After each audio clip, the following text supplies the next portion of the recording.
You're not here for one of the jobs, are you? No, no. That'll work. Thank you. Now they're supposed to be bringing me some complaint forms. I'm waiting on that. All right. I'm sure they will. All right.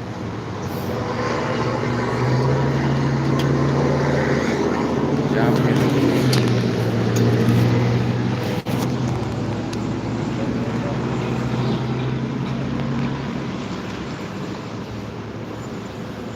Where's your form here? And compliment. That's it. That's all I needed. Thank you very much. Okay. Yep.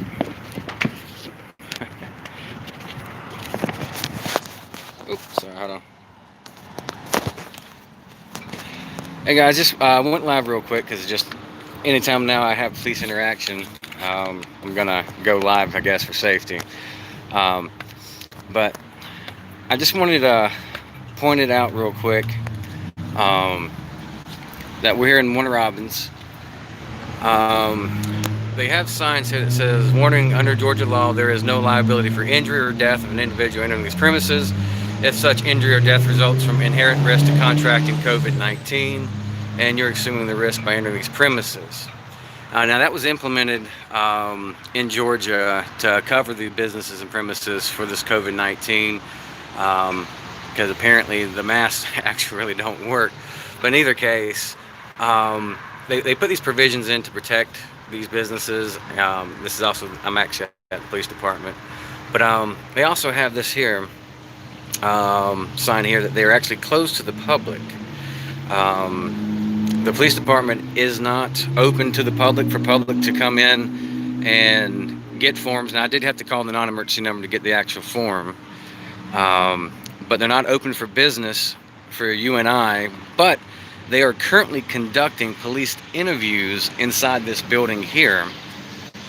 So I guess if you're applying to be a police officer, those restrictions and the business for this facility is open to you, but not to members of the public. And I think that's another one of those things that they don't understand as far as the divide that we have between the police department and the population.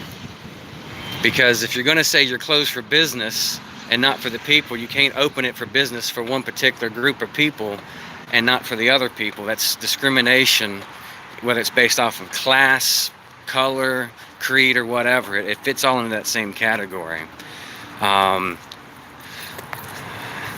But I just wanted to point that out. Like I said, I just went live. Like I said, I'm always going to go live now, I guess, anytime I start having police interaction. Just because I've had 2 encounters that were really negative with 2 police officers. One in Fort Valley and then one in Marshallville. But this is a nice little building here. All brickwork. But again, I just find it interesting that they're closed for business for you and I, but they're open for police interviews.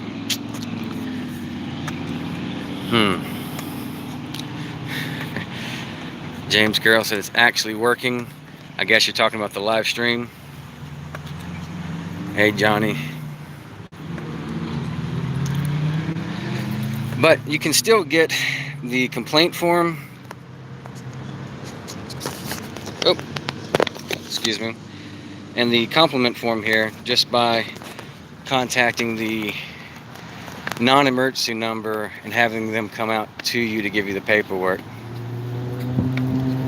The last 3 showed but did not connect. Yeah, I think they finally uploaded online. It was just a poor cell phone connection area where I was at for both of those facilities. But yeah, they should be online on posted on my page now. But yeah, this is a beautiful facility. I think they built this last year or the year before to that. God, it's huge. It's right here next to the Air Force Base, right across the street over there. But again, this facility is closed to the public unless you're interviewing to be a police officer. You're not going to be allowed access to walk in. Now, they've got this restriction to the COVID-19 policy on the door.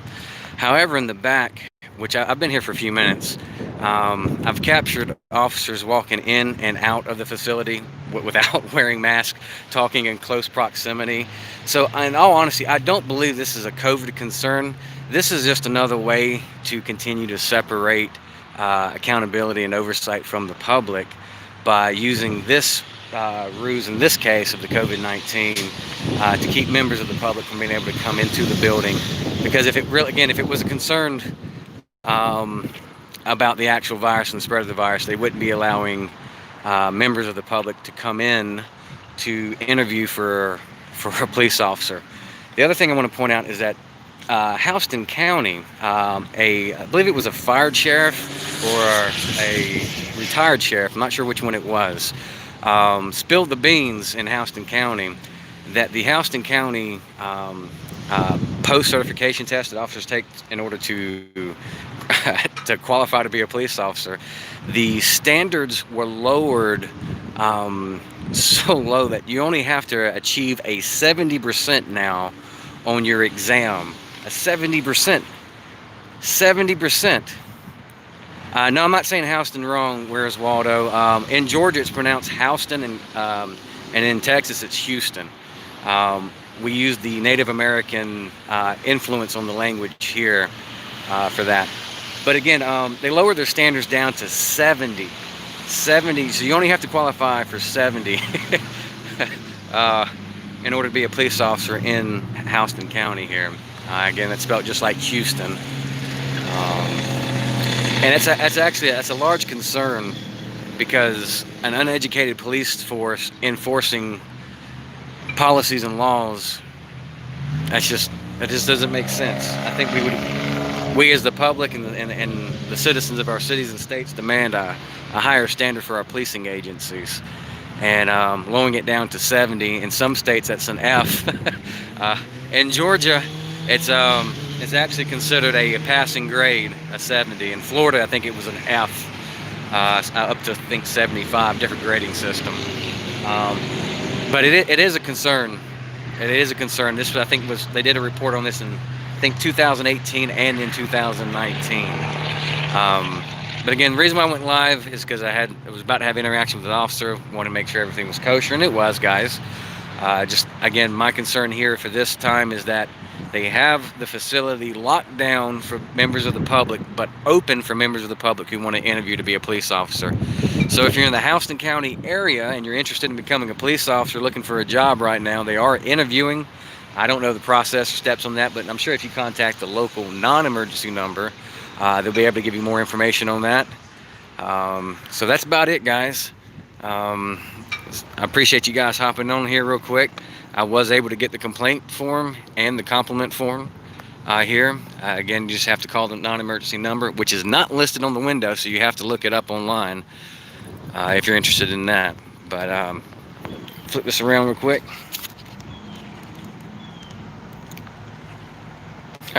So anyway, guys, I appreciate y'all coming out here today with me. Had no issues, no complaints over here, guys. I'll still upload the video later for you. But again, COVID-19 restrictions is what they're are stating on the door. They're not letting you in here, but there's officers walking in and out of this facility and talking outside in the parking lot back here without their mask on. So it's not a COVID issue. It's a segregation to segregate the people from the department. That's all it is here, guys. It's absolutely all it is. Although they'll use the COVID-19 as the basis of that, saying for health and safety. But I do have an interesting question for those who are still on. And if you're in Georgia, one question I'd like to get an answer from any of the officers that may be following my stream right now is that first question would be, is that if you were given an order by a superior and the superior gave you an order that contradicted state law, would you follow that?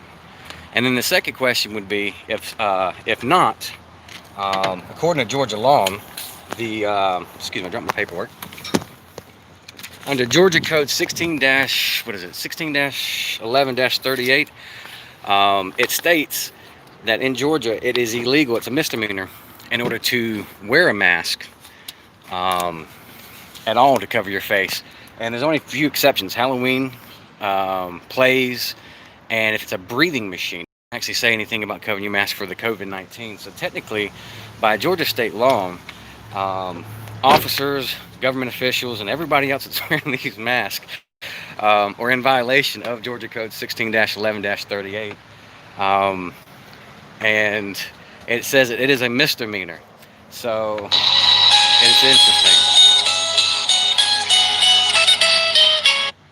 Sorry, had an incoming call come in. Apologize about that. But yeah, I was just wondering if they're going to enforce laws or if they're going to enforce a policy. Um, yes, it is.